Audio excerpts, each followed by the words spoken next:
កំពុងតែស្វែងរកជាមួយនឹងម៉ាស៊ីនភ្លើងបាទលក្ខណៈគ្រួសារងាយស្រួលប្រើប្រាស់និងមានការលេងច្បាស់លាស់ចេញពីខាងក្រុមហ៊ុនណាមួយគ្រឿងនេះស័ក្តិសមបំផុតសម្រាប់ម្ចាស់អាជីវកម្មនិងលក្ខណៈគ្រួសារតែម្ដង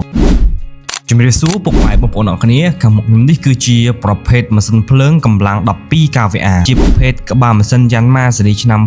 2024 សម្រាប់បងប្អូនអតិថិជនដែលកំពុងតែស្វែងរកជាមួយនឹងម៉ាស៊ីនភ្លើងបាទលក្ខណៈគ្រួសារងាយស្រួលប្រើប្រាស់និងមានការលេងច្បាស់លាស់ចេញពីខាងក្រុមហ៊ុនណាមួយគ្រឿងនេះស័ក្តិសមបំផុតសម្រាប់ម្ចាស់អាជីវកម្មនិងលក្ខណៈគ្រួសារតែម្ដងនេះគឺជាប្រភេទម៉ាស៊ីនភ្លើងកម្លាំង 12 kVA គឺជាប្រភេទម៉ាស៊ីនភ្លើងក្បាលម៉ាស៊ីនយ៉ាន់ម៉ាស៊េរីឆ្នាំ 2024 ដែលបំពាក់ជាមួយនឹងប្រព័ន្ធទូ ATS ជាប់ជាមួយនឹងម៉ាស៊ីនស្រាប់